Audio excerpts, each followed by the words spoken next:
Hello everyone, स्वागत है आपका अपने यूट्यूब चैनल बीएड कोर्स में। मैं डॉक्टर नीलिमा आज इस वीडियो में चर्चा करूंगी उदारीकरण की कि भारत की उदारीकरण नीति का भारत की अर्थव्यवस्था पर क्या प्रभाव पड़ा, उसके क्या उद्देश्य थे, उसकी क्या लाभ और हानियां थी। अगर आप बीएड के सिलेबस का हिंदी ट्रांसलेशन चाहते हैं या फिर उसके नोट्स के वीडियो चाहते हैं तो डिस्क्रिप्शन बॉक्स में लिंक दिया हुआ है, आप वहां जाकर देख सकते हैं। और अगर आप मेरे चैनल पर नए हैं तो इसे सब्सक्राइब करके बेल आइकन दबा सकते हैं, जिससे आपको मेरे आने वाले वीडियो के नोटिफिकेशंस मिल सकें। तो आइए शुरुआत करते हैं। उदारीकरण। सबसे पहले हम देखते हैं कि उदारीकरण क्या है। उदारीकरण वह प्रक्रिया है जिसमें देश के शासन तंत्र द्वारा देश के आर्थिक विकास को प्रोत्साहित करने के लिए अपनाए जा रहे लाइसेंस, नियंत्रण, कोटा, प्रशुल्क आदि प्रशासकीय अवरोधों को कम किया जाता है। दूसरे शब्दों में, व्यवस्था से अनावश्यक प्रतिबंधों को हटाकर उसे उदार बनाने की प्रक्रिया उदारीकरण कहलाती है। आर्थिक उदारीकरण का अर्थ व्यापार को अनावश्यक प्रतिबंधों से मुक्त करना है, नियम कानूनों को सरल बनाना है ताकि स्वतंत्र बाजार व्यवस्था का निर्माण किया जा सके। ऐसे भी हम अपने आम जीवन में उदारीकरण या उदार शब्द का प्रयोग करते हैं। उदार लिबरल अर्थात कि कठोरता को कम करना, उदार होना, नियंत्रण में कमी करना। अब हम देखते हैं भारतीय अर्थव्यवस्था का उदारीकरण। तो जब हमारा देश स्वतंत्र हुआ था उसके बाद 1 अप्रैल 1951 से आर्थिक नियोजन की नीति के तहत देश के विकास के लिए पंचवर्षीय योजनाएं प्रारंभ की गई थी। इसमें उद्योगों की स्थापना के लिए लाइसेंस देना, विदेशी पूंजी का आमंत्रण, अंतर्राष्ट्रीय संस्थाओं से ऋण एवं सहायता प्राप्त करके सार्वजनिक उद्योगों का विकास किया गया। कृषि के यंत्रीकरण पर भी बल दिया गया, जिससे कि आधारभूत उद्योग स्थापित हुए। खाद्यान्नों में आत्मनिर्भरता सी आई। स्कूल, अस्पताल, बीमा, सड़कें, परिवहन आदि सुविधाएं यहाँ के जनता को, नागरिक को प्राप्त हुई। इसके बावजूद भी अंतर्राष्ट्रीय क्षेत्र में हमारी स्थिति अच्छी नहीं रही थी। आयात निर्यात से अधिक रहे। विदेशी मुद्रा में भी कमी रही। इसलिए 1991 से आर्थिक सुधार की रणनीति अपनाई गई। 1991 में भारत को महान आर्थिक संकटों के दौर से गुजरना पड़ा था। उस समय जबकि नरसिंह राव के नेतृत्व में कांग्रेस की सरकार बनी, तब केंद्र सरकार ने 24 जुलाई 1991 को नई औद्योगिक नीति की घोषणा की, जिसमें औद्योगिक नीति में व्यापक परिवर्तन किए गए और इसे उदारवादी औद्योगिक क्रांति का स्वरूप दिया गया। इसलिए अंतर्राष्ट्रीय मुद्रा कोष, विश्व बैंक से भारी मात्रा में ऋण लेना पड़ा तथा आर्थिक सुधार कार्यक्रम लागू कर दिए गए। इनके द्वारा आयात शुल्कों में भारी कटौती की गई, बहुराष्ट्रीय कंपनियों को खुला प्रवेश दिया गया, सार्वजनिक उपक्रमों की वस्तुओं के मूल्य में भारी वृद्धि हुई, सब्सिडी में लगातार कमी हुई। समाज कल्याण के क्षेत्र में राज्य की भूमिका सीमित करना इन्हीं नीतियों का परिणाम थी। इनसे यह आशा की गई कि देश का आर्थिक संकट भी दूर होगा तथा आम जनता का जीवन स्तर भी सुधरेगा, किंतु इसे देश में लगभग 2% उच्च वर्ग के आर्थिक स्तर में भले ही सुधार हुआ, परंतु आम आदमी का जीवन और भी कठिन हुआ। तो इस प्रकार से देश में आर्थिक संकट के कारण उदारीकरण की नीति अपनाई गई। तो ये जो नई उदारीकरण की नीति थी, इसकी प्राथमिकताएं थी आयात निर्यात में सुधार करना। इसके लिए 8वीं पंचवर्षीय योजना के लिए आयात निर्यात नीति की घोषणा की गई, जो कि 1 अप्रैल 1992 से लागू हुई थी। और इसका प्रमुख उद्देश्य था व्यापार क्षेत्र में अधिक व्यापक, उदार एवं खुला बनाना, जिसमें पूंजीगत साधनों एवं कच्चे माल के आयात पर लाइसेंस की छूट दी गई थी और कुछ वस्तुओं जैसे पेट्रोलियम, उर्वरक, खाद्य तेल, खाद्यान्न आदि का आयात सरकारी एजेंसी के माध्यम से करने का प्रावधान किया गया था। अखबारी कागज, अलौह वस्तुएं, उर्वरक निर्माण के लिए मध्यवर्ती वस्तुएं तथा डीजल को सूची से हटा लिया गया था। उसके बाद जो दूसरी प्राथमिकता थी वह था राजकोषीय घाटे पर नियंत्रण। केंद्र सरकार ने 90 के दशक में बजट के माध्यम से बढ़ते हुए राजकोषीय घाटे पर नियंत्रण के उपाय प्रारंभ कर दिए। उसके बाद था उत्पादकता में वृद्धि, जिससे कि आर्थिक संकट को दूर किया जा सके। फिर विदेशी नीति में उदारीकरण, इसमें अर्थव्यवस्था के भूमंडलीकरण के लिए विदेशी नीति को अधिक उदार बनाया गया, जिसके अंतर्गत विदेशी कंपनियों को अपने ट्रेडमार्क का प्रयोग करने की अनुमति दे दी गई और विदेशी संस्थागत निवेशकों को भी भारतीय पूंजी बाजार में प्रत्यक्ष निवेश की छूट दी गई। उसके बाद जो प्राथमिकता थी वह निजीकरण को प्रोत्साहन। सार्वजनिक उपक्रमों की बढ़ती समस्याओं के कारण सार्वजनिक उपक्रमों के निजीकरण का मार्ग प्रशस्त हुआ और इस प्रक्रिया में सार्वजनिक उपक्रमों के अंश को सरकार द्वारा बेचना आरंभ किया गया। फिर कृषि को भी प्राथमिकता दी गई तथा मानव संसाधन के विकास पर भी बड़ा विनियोग करने का सुझाव रखा गया। अब हम देखते हैं कि उदारीकरण के क्या उद्देश्य हैं। भारत में उदारीकरण के कुछ मुख्य उद्देश्य इस प्रकार हैं। देशवासियों के जीवन स्तर में तीव्र और सतत सुधार, आय और उत्पादक रोजगार में तेजी से वृद्धि करना। थर्ड, उत्पादकता में तेजी से वृद्धि के लिए ऐसा वातावरण तैयार करना जो मानव संसाधनों के पूर्ण उपयोग को प्रोत्साहित कर सके। भारतीय अर्थव्यवस्था का पुनर्गठन करके देसी उद्योगों को अंतर्राष्ट्रीय स्पर्धा में सक्रिय बनाना।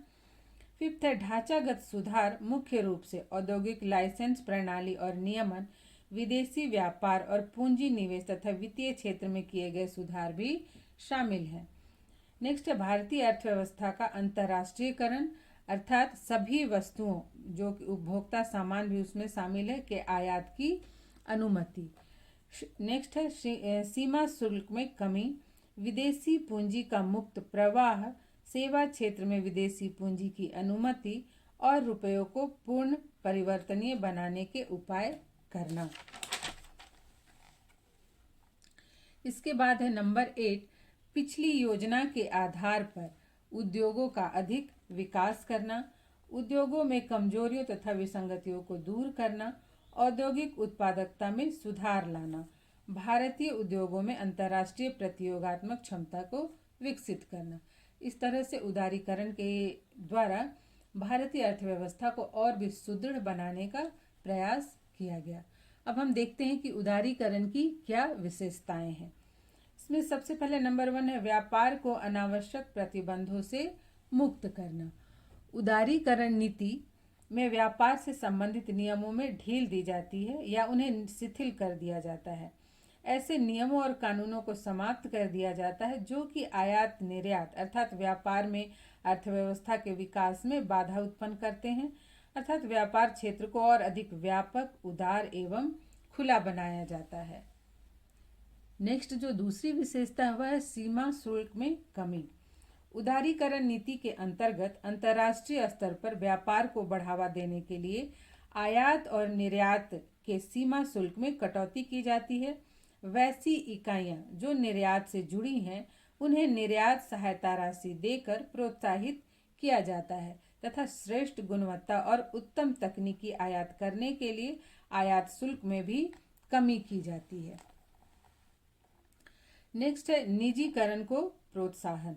उदारीकरण की प्रक्रिया में सरकारी या सार्वजनिक क्षेत्र के उपक्रमों, उद्योगों और संस्थानों में बढ़ती समस्याओं के कारण सरकारी स्वामित्व को निजी क्षेत्र में परिवर्तन कर दिया जाता है, अर्थात अर्थव्यवस्था पर सरकारी नियंत्रण को धीरे धीरे कम करने का प्रयास किया जाता है और उसे निजी हाथों में दे दिया जाता है, निजी उद्यमियों को हस्तांतरित कर दिया जाता है।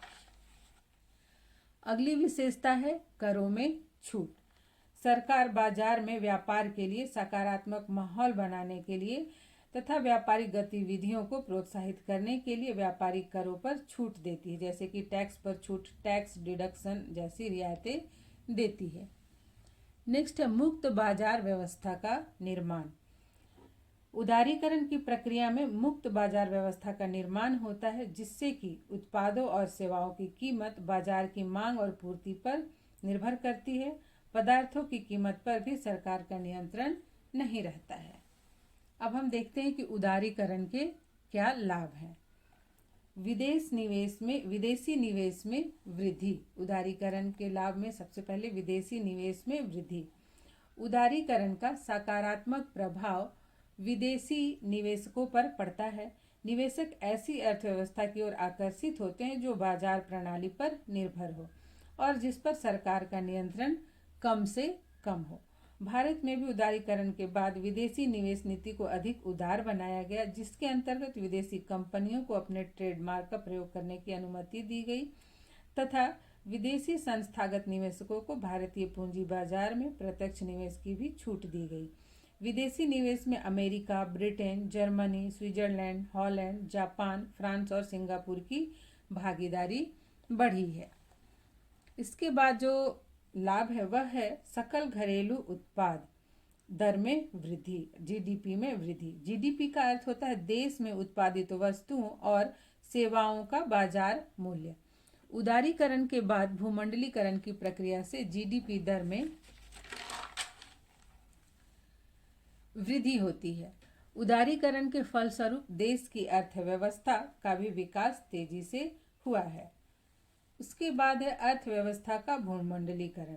उदारीकरण अर्थव्यवस्था को भूमंडलीकरण की ओर उन्मुख करती है, जिसके फलस्वरूप विश्व के राष्ट्रों के बीच व्यापारिक संबंध स्थापित होते हैं।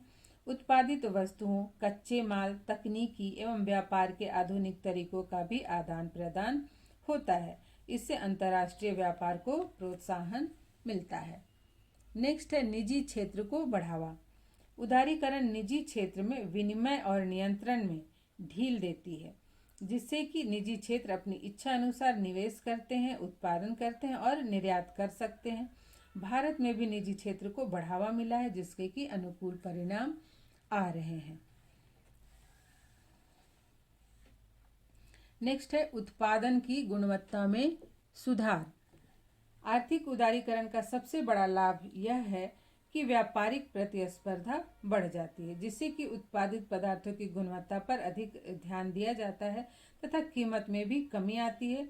उपभोक्ता को कम दामों में गुणवत्तापूर्ण वस्तुएं मिल जाती है। प्रतिस्पर्धा के कारण जितने भी उद्योग धंधे होते हैं, उद्योगपति होते हैं, वो अधिक से अधिक गुणवत्तापूर्ण वस्तुओं का उत्पादन करते हैं, उनके दाम भी कम रखते हैं, जिससे कि लोग उसकी ओर आकर्षित हों। नेक्स्ट है विदेशी मुद्रा कोष में वृद्धि। उदारीकरण एवं आर्थिक सुधार के परिणाम स्वरूप बेहतर विदेश निवेश एवं बेहतर निर्यात से विदेशी मुद्रा कोष में भी वृद्धि होती है। आर्थिक समीक्षा 2021-22 के मुताबिक अब भारत दुनिया का चौथा सबसे अधिक विदेशी मुद्रा भंडार वाला देश है। इस तरह से विदेशी मुद्रा कोष में वृद्धि के लिए उदारीकरण अत्यंत ही लाभप्रद होता है। नेक्स्ट है मुक्त बाजार व्यवस्था। उदारीकरण प्रक्रिया से मुक्त बाजार व्यवस्था का निर्माण होता है। इसमें पदार्थों की कीमत पर सरकार का नियंत्रण नहीं रहता है। उत्पादों और सेवाओं की कीमत बाजार की मांग और पूर्ति पर निर्भर करती है।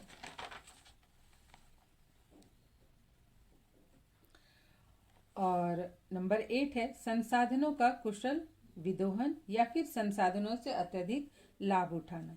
तो उदारीकरण से देश की जो बहुमूल्य आर्थिक संसाधन का अधिक कुशलता पूर्वक विदोहन संभव होता है। जो भी यहाँ कच्चे माल, उर्वरक, खनिज पदार्थ इत्यादि मिलते हैं, उनसे देश की उत्पादकता और आर्थिक विकास पर अनुकूल प्रभाव पड़ता है। तो ये तो थे उदारीकरण के लाभ। अब हम देखते हैं कि उदारीकरण से क्या हानियां हैं। सबसे पहले है लघु एवं कुटीर उद्योगों को नुकसान। सबसे ज्यादा दुष्प्रभाव लघु एवं कुटीर उद्योगों पर होता है। उदारीकरण के कारण बड़े उद्योगों और बहुराष्ट्रीय कंपनियों का विकास होता है, जिसके सामने छोटे उद्योग टिक नहीं पाते हैं। भारत में उदारीकरण के कारण भारतीय उद्योग धंधे चौपट हो गए। बहुराष्ट्रीय कंपनियों के सामने भारतीय कंपनियां नहीं टिक सकी और प्रतिस्पर्धा से बाहर हो गई। कई लघु उद्योग बंद हो गए और कई बंद होने के कगार पर हैं। नेक्स्ट है बेरोजगारी में वृद्धि।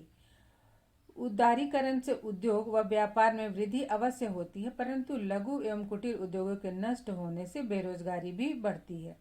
भारत में ही अनेक कंपनियों एवं लघु उद्योगों के बंद होने के कारण लगभग 10 लाख से भी अधिक लोग बेरोजगार हो गए। तो जो भी छोटे छोटे उद्योग धंधे थे, कल कारखाने थे, वो उदारीकरण के बाद बंद हो गए, जिससे बेरोजगारी बढ़ी है। नेक्स्ट है कृषि क्षेत्र के अस्तित्व को खतरा। अगर हम भारत की बात करें तो उदारीकरण के बाद कृषि की स्थिति पहले से दयनीय हो गई है। नई नई व्यापार नीति एवं सेवा क्षेत्र के विकास के कारण उद्योग एवं कारखाने की संख्या में तेजी से वृद्धि हुई। इससे कृषि क्षेत्र के लोग अधिक आय के लिए शहरों की तरफ चले गए। नेक्स्ट है पर्यावरण को नुकसान। आर्थिक उदारीकरण के कारण कल कारखानों की संख्या में तेजी से वृद्धि हो रही है और इस वृद्धि के कारण प्रदूषण तेजी से बढ़ रहा है। जंगलों एवं कृषि भूमि पर कारखाने स्थापित हो रहे हैं, पेड़ों की कटाई हो रही है, जंगलों की कटाई हो रही है, हानिकारक उर्वरकों के उपयोग से जमीन भी प्रदूषित हो रही है, जिसका कि स्पष्ट प्रभाव हम देख सकते हैं। नेक्स्ट है मानवीय मूल्यों का ह्रास। उदारीकरण ने आधुनिकीकरण को बढ़ावा दिया है, वैश्वीकरण को बढ़ावा दिया है। प्रतिस्पर्धा एवं आगे बढ़ने की होड़ में व्यक्ति इतने भौतिकवादी हो गए हैं कि हमारे राष्ट्रीय, सामाजिक एवं मानवीय मूल्य दम तोड़ रहे हैं। वो आगे बढ़ने की होड़ में इन सबको भूल रहे हैं। नेक्स्ट है आर्थिक विषमता में वृद्धि। उदारीकरण के कारण उद्योगपतियों, व्यापारियों को अनेक सुविधाएं हासिल हुई। उद्योग जगत पर भी धनवान लोगों का एकाधिकार हुआ, परंतु लोगों के जीवन स्तर में सुधार नहीं हुआ है। आर्थिक विषमता बढ़ी है, धनी और धनी होते चले गए और गरीब और भी गरीब होते जा रहे हैं। नेक्स्ट है कमजोर वर्ग का शोषण। उदारीकरण ने निजीकरण को भी बढ़ावा दिया है। निजी उद्योगों की संख्या में वृद्धि हुई है। निजी उद्योग लाभ पर आधारित होते हैं, जिससे कमजोर वर्ग का शोषण प्रारंभ हो गया है। कम वेतन पर अधिक काम लिया जा रहा है। इस प्रकार उदारीकरण के हानिकारक और लाभप्रद दोनों ही प्रभाव देखने को मिलते हैं। हर एक सिक्के के दो पहलू होते हैं। उसी तरह से उदारीकरण के भी कुछ अच्छे परिणाम हैं, कुछ बुरे परिणाम भी हैं। ये जो भी हो, पर इससे देश की अर्थव्यवस्था का विकास तो हुआ है और लोगों के जीवन स्तर में भी पहले से अधिक सुधार हुआ है।